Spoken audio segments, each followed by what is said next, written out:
Today we have the Unravel and Suspend Debuff Strand Warlock build, and I went a completely different route than the Normal Threadling builds that I see most Guardians running out in the wild. I used this Unravel and Suspend build to clear the 1830 Lost Sector so I could unlock my last 4 build slots, and it worked to perfection. We had to solo flawless this thing and we were 35 power level under. Just look what happens to this opening group of enemies and the champion. This new build has amazing passive damage that will proc our Unravel debuff and spread it to so many different enemies and also trigger the Unravel debuff for more passive damage on top of it. Then when we kill one enemy, whether it be with the passive damage, the damage from Unravel, or just any of our weapons, it will then spread the Suspend debuff to everything around the target. And this will also create a tangle for us from that initial enemy to then just feed back into our melee regen. Oh, and if you use this in normal content, you will see some insane fireworks with this build, and I absolutely love it. The harder the content is, the more this build will shine as well, because you're constantly applying the Suspend debuff and then the Unraveling debuff, and both of these combine with our exotic to proc on their own. You start the entire chain of events with just one single kill and then watch the fireworks happen. So make sure to pay attention to everything within this build because it is all really important if you want this build to work properly, and the mods we chose really help out all of our weapons as well. You're going to have unlimited grenades, which feeds the Suspend debuff. You're going to have unlimited melees, which feeds the Unraveling debuff. Our exotic spreads that debuff and provides passive damage. Now what drives the entire build at its core is our melee ability and just applying it to one single enemy. Our melee is Arcane Needle, and we have 3 charges of it, which is just great for the overall build. And what this melee does is sling a woven needle that will embed in your targets, unraveling them. Now what the debuff Unraveled is as the enemy takes additional damage, they create unraveled projectiles. These projectiles seek out nearby targets, and they damage those targets over time as long as you're doing damage to that enemy. So we need either ourselves or our fire team members to shoot enemies that have the Unravel debuff, and the way we're just going to spread passive damage to all of that is with our exotic, which means we're always going to be proccing this Unravel debuff and just spreading it to everything we see. Now you do need to have the Shackle Grenade on as your grenade choice, and that's because it's going to play into one of our aspects that we're going to be using. We only have 2 aspects with this build, Weaver's Call and Mind Spun Invocation. Weaver's Call is just simply casting your Rift to weave 3 Threadlings and deploy any Threadlings you have perched. That's really it for Threadlings with the build, and with Mind Spun Invocation, our second aspect here, we can hold to consume your Shackle Grenade and activate Weaver's Trance. This lasts for 25 seconds, so it's a really long timer, and it states final blows while Weaver's Trance is active create a suspending detonation. So now as long as you have this active, every time you kill something, anything around it is going to suspend into the air, just like the suspending build we did on the Titan. But while those enemies are suspended in the air, they're unraveling because our melee started the whole chain. And since they're unraveling and spreading it to other enemies, they're taking additional damage and spreading that debuff to everything.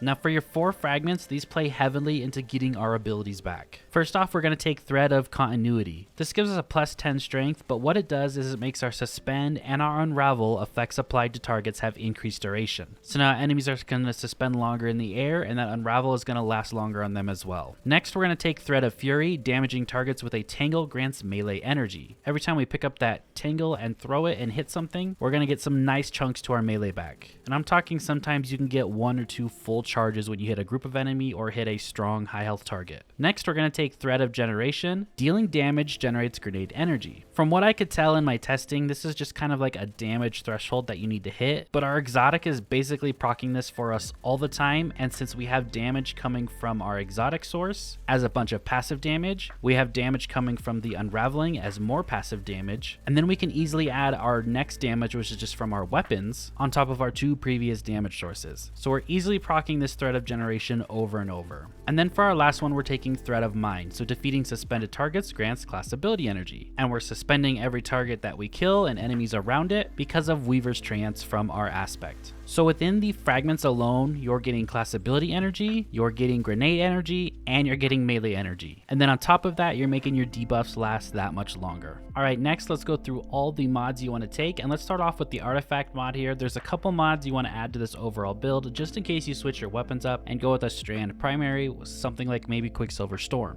First off, you want to take Untangler. Destroying a tangle with a Strand weapon suspends targets damaged by that. We're going to take Volatile Flow, so every time we pick up an Orb of Power, we're going to throw in on void weapons with this, so they are volatile, which is just great. We're going to take Allied Unraveling. Rapid final blows with a Strand weapon grant your weapon unraveling rounds. This is again if you're using a Strand weapon. And then Counterweave as well. When you or a member of your fire team stun a champion, you gain energy for your least charged Strand ability. In the last column, we have Threaded Blast. Destroying a Tangle with a Strand weapon creates a larger and more damaging explosion. For your helmet, you're going to take Powerful Friend, so collecting Aura Power causes nearby allies to increase their current armor charge. If you are solo, you can drop this and run something else. I was running Kinetic Siphon, Rapid Kinetic Weapon Final Blows, create Aura Power, and then also Void and Strand Dual Siphon. So if I had a Strand weapon in my primary, it would create Orbs of Power, and these Void weapons that I'm running over here also create Orbs of Power. For my gauntlets, these are Necrotic Ribs, and these feed the whole loop of everything so well. Grasp of the Devourer is the perk here. Damaging combatants poisons them, dealing increasing damage over time. Defeating poison combatants spreads the condition. That's the important part right here, is spreading the condition as well. So now when we throw that melee out, we have applied Grasp of the Devourer, so we've applied this poison, and we've also applied Unraveling from our subclass. Now that Unraveling is going to proc over and over because this poison is procking and ticking damage over and over. So now we don't even have to damage enemies that we unravel. They're just going to unravel on their own because we have this passive way of applying damage. For your mods on the gauntlets, we're going to take Focusing Strike. This grants class ability energy when you cause damage with a melee attack, and we're always throwing out our melees. We're also going to take Impact Induction, causing damage with our melee attack, reduces your grenade cooldown. So this just feeds into both of our other abilities, and then we also have Font of Vigor. For Font of Vigor here, since it's a blue armor mod, our armor charges decay over time, and what this does is gives us +3 tiers to our strength overall stat. Next on our chest piece, we're going to go with Charged Up, increase the maximum number of stacks of armor charge you can carry, so this is going to take us up to 4. And then I had Void Reserves, increase the amount of ammo you can carry for void weapons. This could be traded out as well. You could throw in something like Font of Endurance, so maybe you only have 70 resilience. Well, this will make it like you have 100 resilience as long as you have the armor charges to spend, and we're always going to have the armor charges, so don't worry about that. On our boots, we're going to take Kinetic Weapon Surge, and we're going to double stack this. This also is going to use the armor charge that decays over time, and this is going to give us a 17% damage boost to our primary weapon, our kinetic weapon, and that is going to be Osteostriga. Osteostriga is just going to allow us to apply more poison to enemies to proc Unraveling, and it just fits into the overall build great with Necrotic Ribs, as you guys know. But you technically don't need it and can trade it out for something like Quicksilver Storm. You could even run something like Monte Carlo in your primary if you really wanted to, but Quicksilver Storm is going to be really good here, especially when they fix the 40% damage to it. And on your boots, you would just switch this to having the Strand Weapon Surge, and it would be 17% damage to your Strand weapon. When you have one of these equipped, it's 10. When you have two, it's 17, and if you do stack it 3 times, it's actually 22%. Now our other mod on our boots is going to be Stacks on Stacks. Picking up an Orb of Power grants you 1 additional stack of armor charge. And on our class item, we have Time Dilation. Your decaying armor charge has a longer duration. This is 15 seconds now instead of 10 seconds on our armor charges. So just by picking up 1 orb, we have 2 stacks of armor charges, and each of those last 15 seconds. So a total of 30 seconds with just 2 armor charges. I hope you guys enjoyed the video. I hope you find it helpful, and I'll see you all in the next one. Have a great rest of your day.